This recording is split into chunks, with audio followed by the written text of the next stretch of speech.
Hello, everyone, and welcome back to another episode of the Happy Practice Podcast.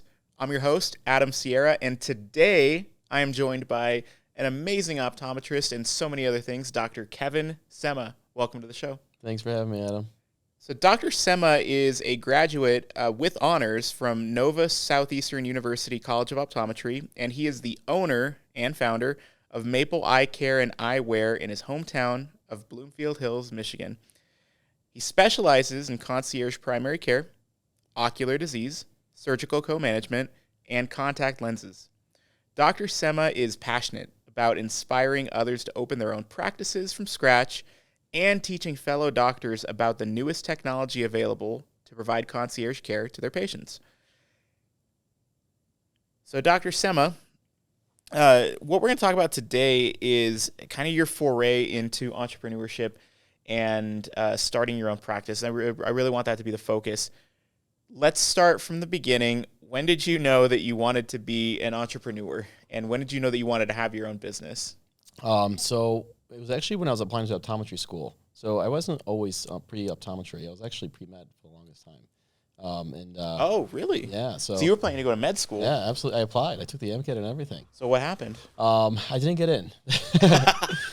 Minor detail. Yeah, that was a really tough year. It was a competitive year, and I had all the accolades. I was a summa cum laude and did research. I was like, that was the goal. That was the mission. Like, get into med school. Yeah. And I didn't do too hot on the MCAT, and so I applied, and like me and like 5 other friends that year, we all applied, and none of us got in. And it was wild. It was like the most competitive year ever.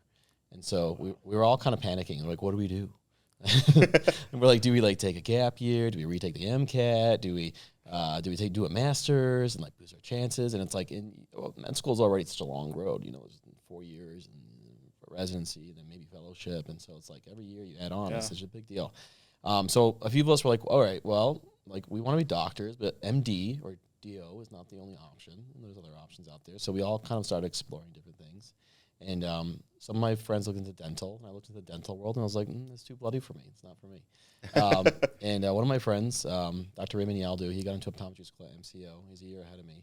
And he told me to look into optometry. So I kind of like gazed into it, and I was like, oh, this is interesting. And I thought it was really interesting because you can actually be a practice owner, and you're a doctor, right? So you help your patients. You're evaluating ocular disease, and you're fitting glasses and contacts.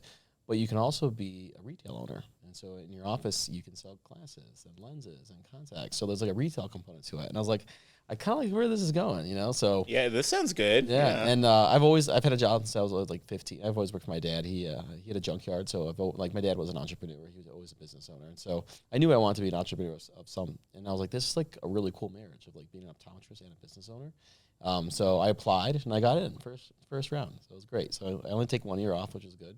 And I ended up going to Nova Southeastern in Fort Lauderdale, Florida, it was a great program. I loved it. And then while I was there, I knew I wanted to own my own practice, and that was like a huge thing for me. So it was like a small business club, and I would try to network as much as I can. And then you graduate, and life hits you really hard. And it's like, whoa! It's like I've got student loans. Bills, and so you can't. It's all real now. Yeah, and it's like, okay, as much as I want to open up my practice, I need a paycheck, right? And so, buying a practice kind of seems like crazy when you're graduating with hundreds of thousands of dollars in student loans, and then, starting from scratch even seems like a really difficult thing to do. So I was really intimidated, right? So I moved back to Michigan, and I ended up getting a job at a private practice. It was crazy. They found me, which is pretty awesome, and I had my job up on Covalent Careers. Shout out to Matt Geller. And love it. And they found me, and so they were 2 optometrists, and they had just bought their 4th practice. And they were a few years older than me, and so this was their 4th acquisition. And they're like, we want you to work for us and be the optometrist and kind of be the face of the practice, and we're not going to practice there. And I was like, all right, I think this is doable. Sure. And that's kind of the dream job when you graduate.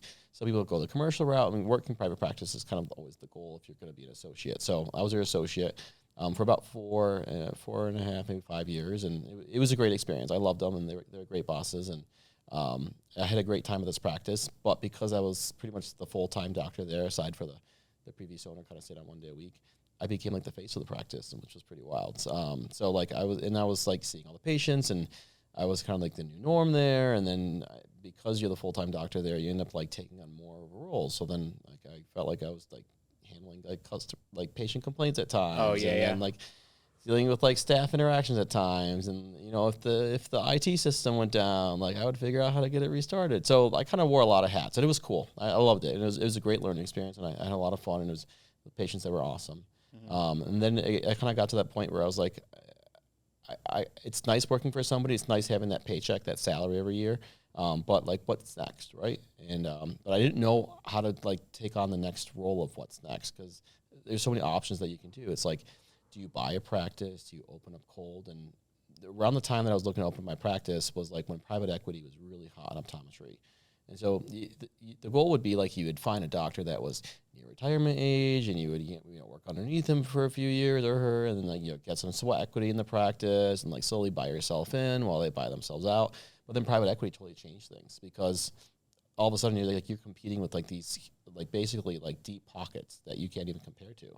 And they're letting the doctor like slowly retire with a nice golden parachute, and like let them work out, and they get a nice paycheck at the end of the day, versus being like, hi, like I gotta get approved for a loan first, and like make sure that I can afford to buy your practice from you, and like I might not be able to offer the same amount that private equity group is going. So that was a really intimidating thing for me as well, because buying a practice is great because it's instant cash flow, right? There's already an existing patient base, there's money coming in, so you're not really starting from complete scratch. Yeah. But especially in the Michigan market's really saturated, and not too many people at near retirement age, and the practices that were worth buying were already getting bought up by the private equity group. So I kind of felt like I was like sitting on my hands for a while.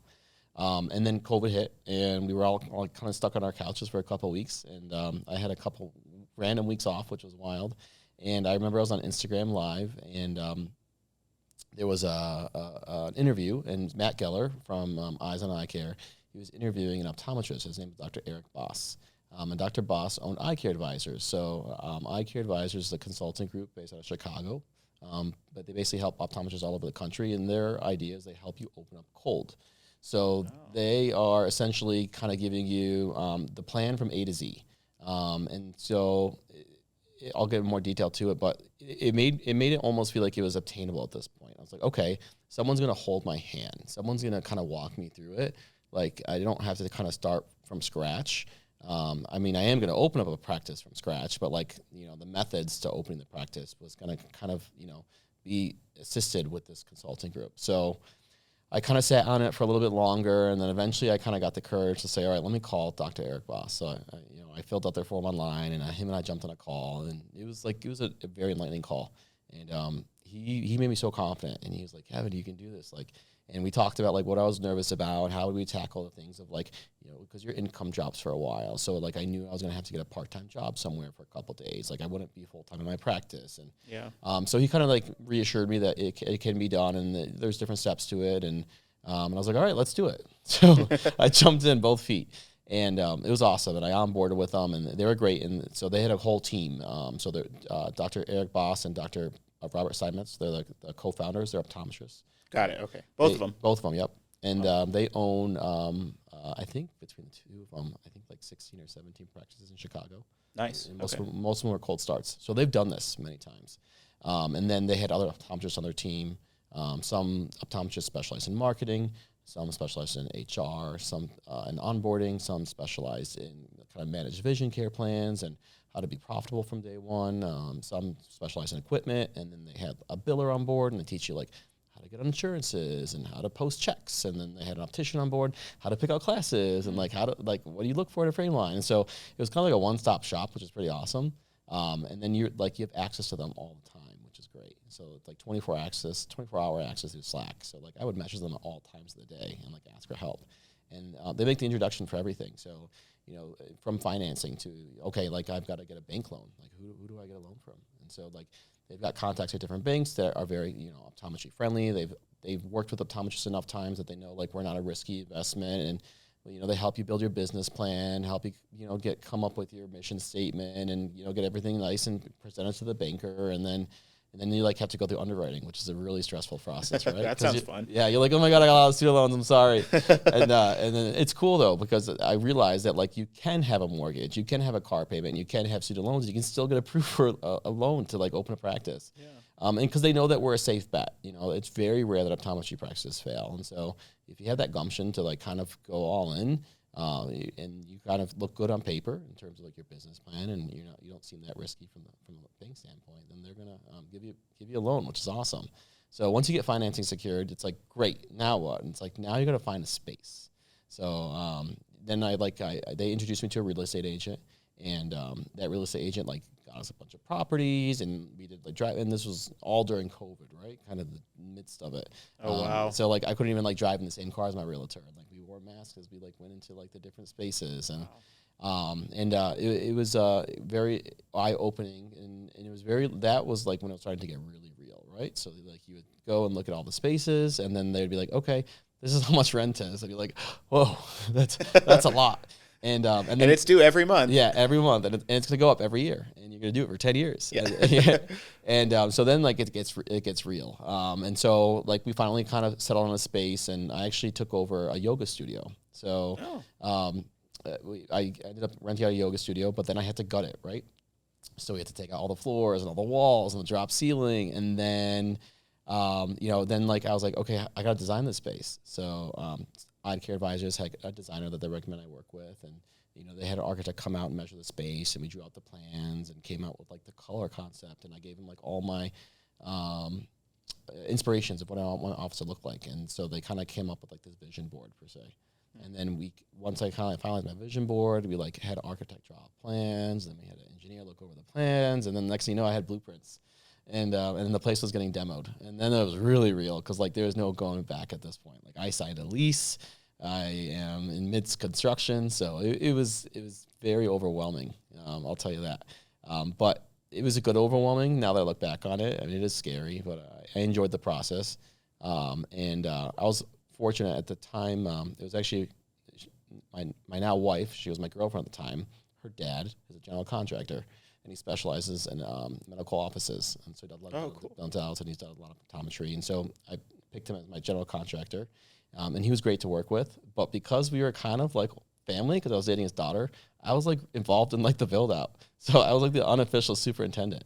That's awesome. Yeah. So he would make me like go there to like accept deliveries. I think like the craziest story that we had was like the day the tile got delivered. So we ended up doing like these gigantic pieces of tile. They were like 32 by 32 inches, and they're made of like concrete. And it was like 7 pallets and like thousands of pounds of tile. And he's like, "Can you go there? That you have the day off on Monday? Can you just go accept the delivery from the tile? Like the tile, there's gonna be a delivery guy that brings it in." I was like, "Sure." And the guy comes and he drops off the tile, and he's like, "Uh-oh." I'm like, "What?" He's like, "Everything tipped over in the truck." I'm like, "What do you mean?" He's like, "I have these straps that are barely holding on with their life, and like we've got to get this inside the office somehow, and there's like a threshold." And so he's like, "Can you help me?" I was like, "Excuse me?" He's like, "I need you to open the door and like help move the forklifts." And I was like, I think so. So like here I am like helping this guy like unload like thousands of pounds of tile, and it was really cool, and he made sure I was safe. And but it was like I was like, okay, like I'm jumping all in. So it was fun. But then like we would like have like breakfast on Sundays with my my future father-in-law, and then we would like go to the space afterwards. So like mid construction, he would always like walk through with me, and like we would change things on the fly. And he's like, "Nope, I want a header here, and we're gonna keep this window here, and I want this hallway a little bit wider." And then I kind of like I was like, wait, can we put an outlet here? Because I think my IT is gonna go here. And like, can we make sure like this works? And wouldn't that be a good spot for like a coffee maker and a microwave? And so it was cool that like I knew my contractor personally, so we were constantly adjusting things on the fly. I think the architect wanted to murder me, but it was fun. But I love the construction aspect of it. It was a really enjoyable time for me. And at the same time, I was still working full time in my previous practice, so I was still like seeing patients. Wow. Yeah, so you can't quit your job. Like you need the income. And so we got through construction, and it turned out amazing. We had a great time, and we had like a huge grand opening. But like just getting to that threshold is like a huge kind of, you think you made it, right? So like you buy all your equipment, you get it delivered, you get installed, and then like you open your doors. And it's like, now what? And and like you wait for the patients to come, and like they're not all running at once to come. So it's scary. So you don't see a lot of patients your first month or your second month, and you kind of let it slowly build up. And that's like when you get thrown into the thick of it. And it's like, okay, like I got to change hats now, right? So today I'm going to be the biller, and tomorrow I'm going to be the lab guy, and I'm going to make all the classes. And then the third day I'm going to be the inventory guy for the contacts. So I'm going to order all the contacts. And then my optician's kind of like, well, how do we use the software that you just got? And I'm like, okay, let's watch the training video together. So like we would like learn on the fly together. And I was only working 3 days a week at my practice. And then I was moonlighting somewhere else 3 days a week. And so that's how you make your income to continue paying your bills while the practice kind of grows itself. So I worked somewhere else that I made sure I can afford to pay like my mortgage and my car payment and buy food and live a life still because the business is not paying me for a while. And that's a scary part. And but I had a CPA on board and also a recommendation from Eyecare advisors. And they kind of like guide you through the whole thing. And it's so awesome to just have like a checklist of things to do. So I wasn't like aimlessly like, okay, what do I do now? What do I do now? What do I do now? They were like, all right, did you get a sales tax license? Did you hire a CPA? Did you set up dumpster removal? So there's so many like little tedious things that you don't think about when it comes up in practice. And that's where like their checklist was really handy.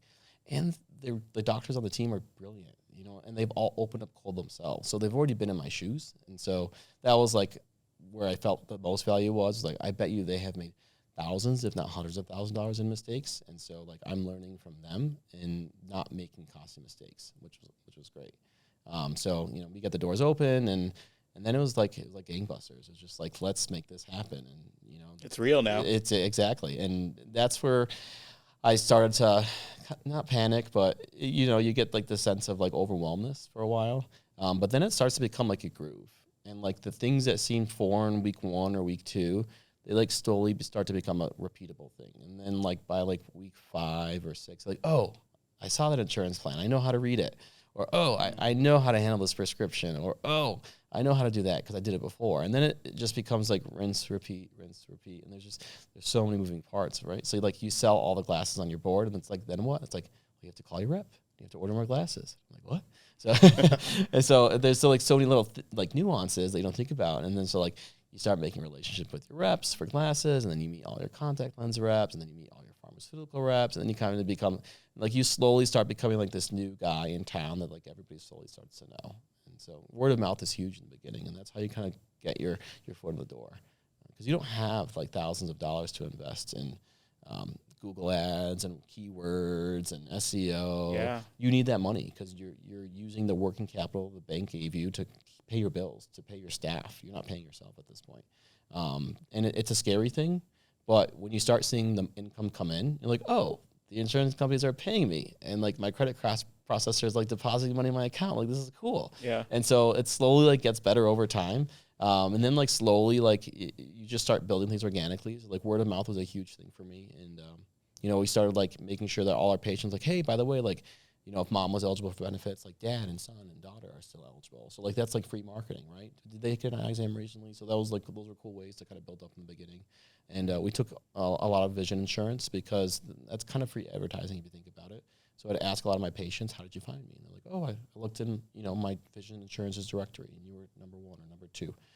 So slowly people, you know, that were new to the neighborhood or moving in, because I opened up in a really established area, were starting to discover me. And I picked a really strategic area that's kind of like in the middle of a neighborhood. And so I slowly started becoming known as like the guy on the corner that took over the yoga studio that has really cool glasses. And so my office kind of just cultivated to become this really cool optical primary care concierge office. And because you have so much time on your hands, because you're not seeing, you know, 15 or 20 patients a day, you have the time to cultivate your practice and make it like as unique as you want it.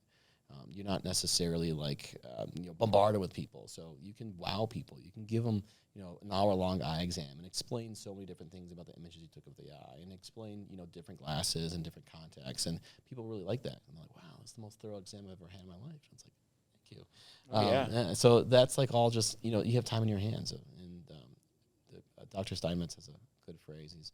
You're poor on money, but you're rich on time as a cold start. And I took that to heart for a while. And he kept giving me ideas of what to do with my time because I had a lot of time.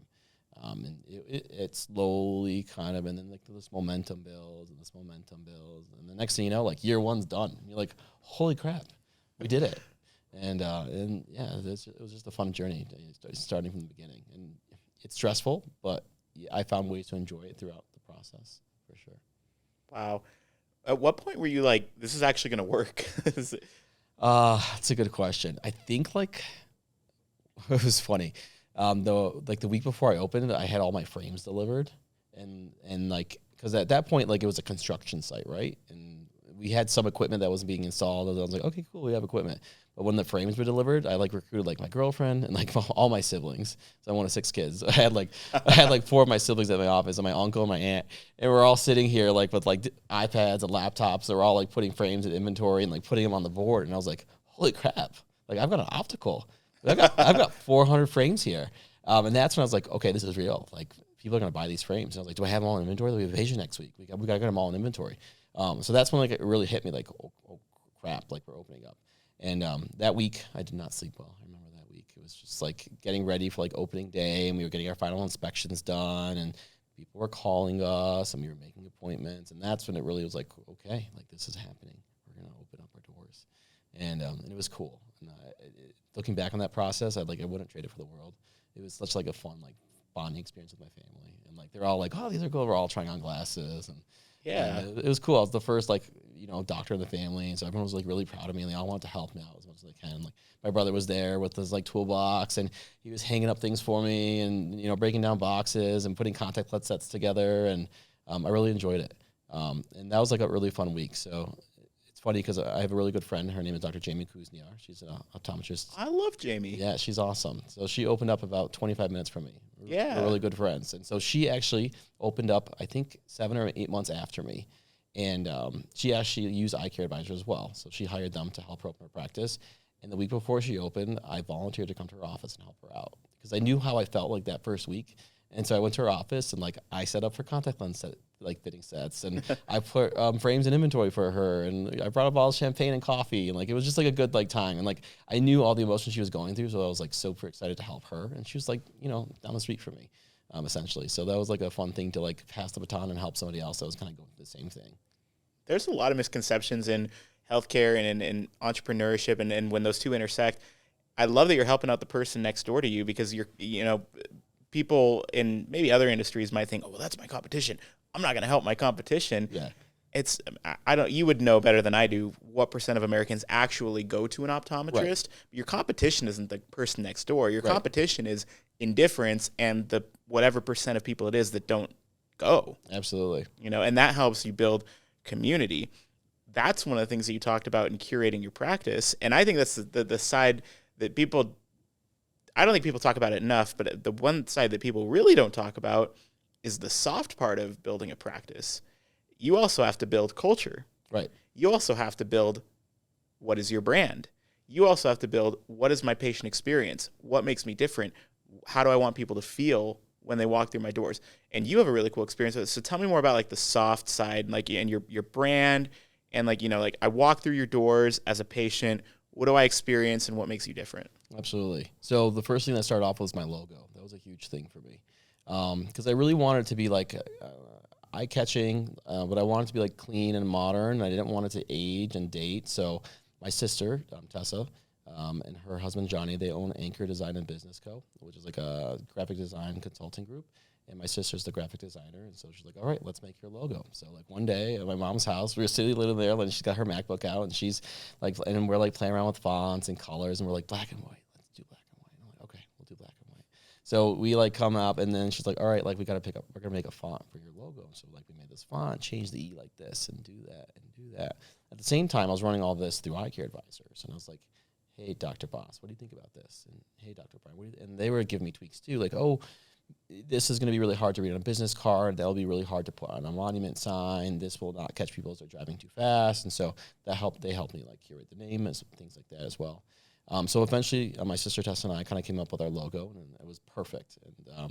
And then I was like, all right, now we got to like exude this logo to the rest of the practice. Like I want the practice to feel how my logo feels. I want it to feel clean and crisp and sharp. And so that's when I worked with the designers to like have the image that I wanted. So I didn't necessarily want an Apple store, I feel like sometimes it's too futuristic and too kind of sterile. And I didn't want it to be like, I didn't want it to be homey, where it's like lots of stone and beige and brown. Yeah. And I wanted it to be like chic, but inviting. Not like sharp corners and like dull colors, but I just wanted it to be like warm but inviting, but it still had like that modern touch to it. And the designer like knew exactly what I meant, and they hit on the nail in terms of like the design aspect of it. And then my contractor was super on board with it too, and so the space turned out great in terms of the way it looks. And then I was like, all right, that's just looks, right? And I was like, now we got to add some more touches, so like smell. So when you walk in, like we have a diffuser, and the practice has a certain smell, just like you walk into like your big hotel chains or even like your airplane, like Delta has a smell. Yeah. And like smell has a big like memory component to it. So I just wanted it to be like pleasant when you walked in. So like smell was a big thing for me. And then music. So I put like 3 Sonos speakers in because I love music. I actually have a speaker in my exam room itself, and like we play music all day long. So like I'm a big fan of Kygo. So we would have like Kygo playing in the background. And so it's not super loud, but it's just there. It's background noise. But it's just, I hate like dead silence, and I hate like classic radio. So I just wanted something like a little bit more modern. So we did a lot of playing around with the playlist to just make it like almost like tropical house or tropical chill. Nice. That was like the vibe I went for. And then I actually I wanted my appearance to be part of like the branding as well, right? So I was like, okay, I can like dress up every day and like wear a sports coat and wear a collar and wear like dress slacks. And I was like, but that's not me. Like I don't really enjoy dressing up all the time. Like that's not when I'm like the most comfortable. So I was like, I'm gonna do scrubs. And this is like mid-COVID, so I was like, I want my uniform to be a scrub, so that when my patients remember me, they just have this image of me all the time. I was like, and we're gonna do cool sneakers, so like colorful, bright, like fun, like in style, hip sneakers, and so like that's my vibe, and that's what I'm most comfortable in. So like I want my patients to have this like mental image about it. So it's funny. One time, like months after I opened, I had a meeting with Dr. Bob Steinmetz, and he's like, wait, you wear scrubs and you wear sneakers in your office? I'm like, I do every day. And he's like, no way, I would have never guessed it. I was like, yeah, like that's part I'm like the most comfortable in. But like that's part of my branding. I wanted my patients to remember me like that way. But so now like we have this vibe that's like really chill and calm, and we have an espresso station, and we've got a fridge with beverages and sparkling waters, and so everyone's walking in and they're getting offered coffee and cool waters, and then like that kind of like chills out the staff a little bit. So like the staff is now part of the vibe, and like they're enjoying enjoying all the amenities that we're offering the staff. And I'm like, you guys can enjoy this too. Like make yourself a coffee every day. Like have a LaCroix. It's not the end of the world. So they're like they're loving it, and it's just like I just chill. And I'm always in the front of the office. I never hide in my back office because like I feel like my presence just adds something extra to like have the patients see me, not just in the exam room but in the optical as well. Because like the optical is almost like I call my optical like a giant party. Because like we're all like standing here, party. yeah. Like we're just like we're picking out frames, and like Cassidy, my optician's picking out a couple frames, and I got a couple frames, and we're competing against each other. We're like, I like this one more, and she's like, no, I like this one, and so like then the patients like get really into it.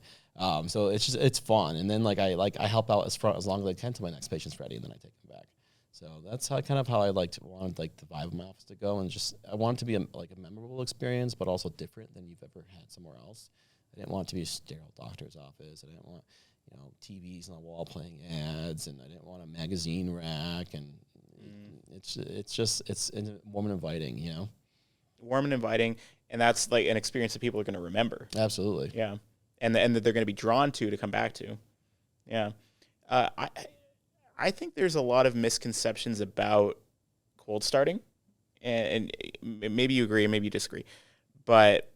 What are some of the misconceptions, and what are some of the things that people are maybe have conceptualized in their mind about cold starting their own practice that maybe aren't true, or at least in your experience weren't true?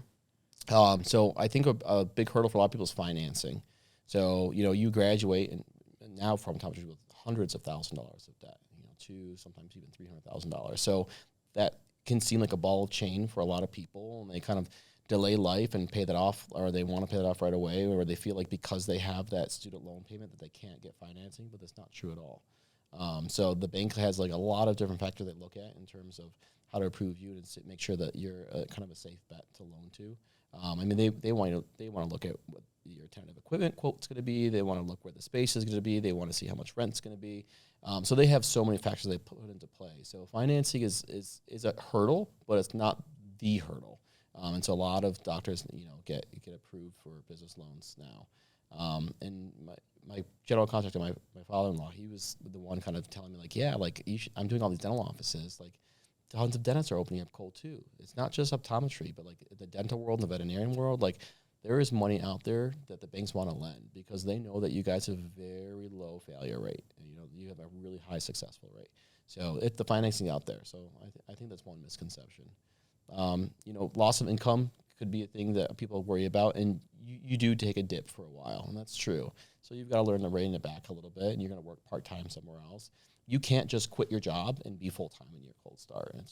It's not possible. You don't have that income coming in day one to pay the bills of the office and pay yourself. So you got to be flexible. So that was a stressful year. I was working 6 days a week.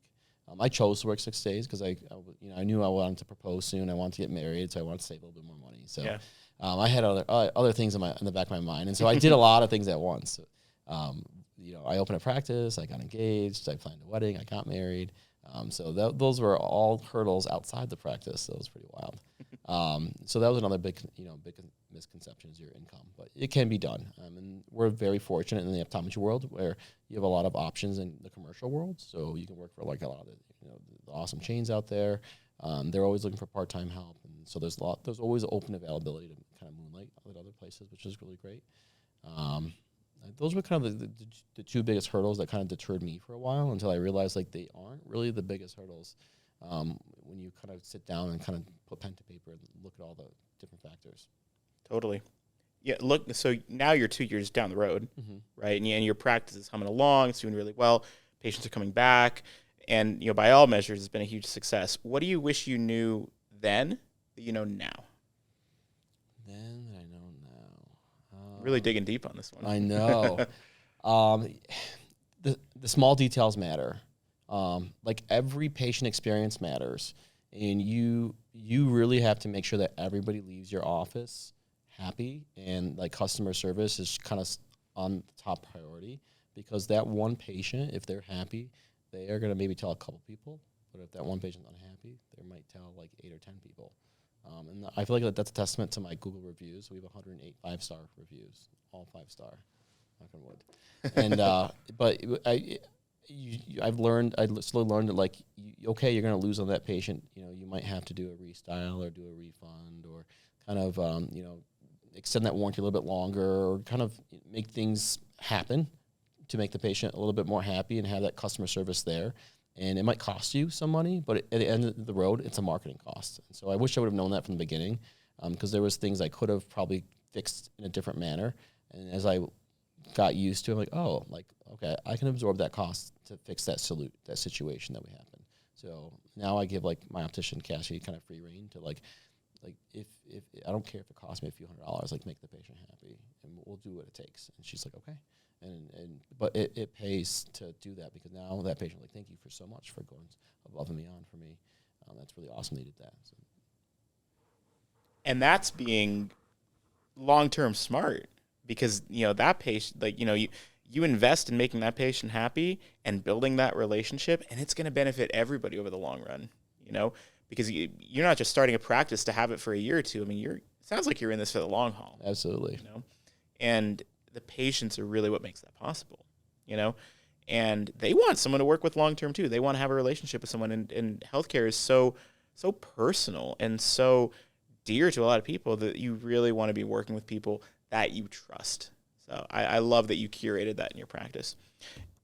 We're coming towards the end of this interview. Any last closing thoughts on cold starting a practice? It's hard to do it on your own.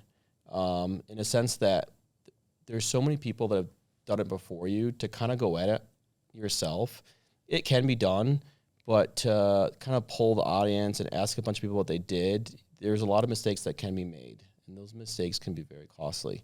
And I think that's where eye care advisors like really showed their value. And I'm even just like equipment decisions I made like saved me tens of thousands of dollars, and construction decisions I made saved me tens of thousands of dollars. In space location, and figuring out how to negotiate tenant improvement in your contract to have the tenant pay for as part of your build out, things like that. Like those are all things I had no idea that could be done until eye care advisors were like, oh yeah, that can be done. It's like you go to optometry school to learn to be a doctor, to learn ocular disease and treat ocular issues and, do prescriptions for glass and contact, but they don't teach you how to be a business owner. So to go out on your own, it can be done, but I feel like it's really difficult. And so you need partners. Yeah. Yeah.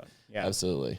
100%. Well, thank you for joining us on the show today. I know I learned a ton. I'm sure everyone listening to this learned a ton as well. Thank you to each of you for joining us and for listening, watching, or however you are receiving this episode. And until next time, stay happy.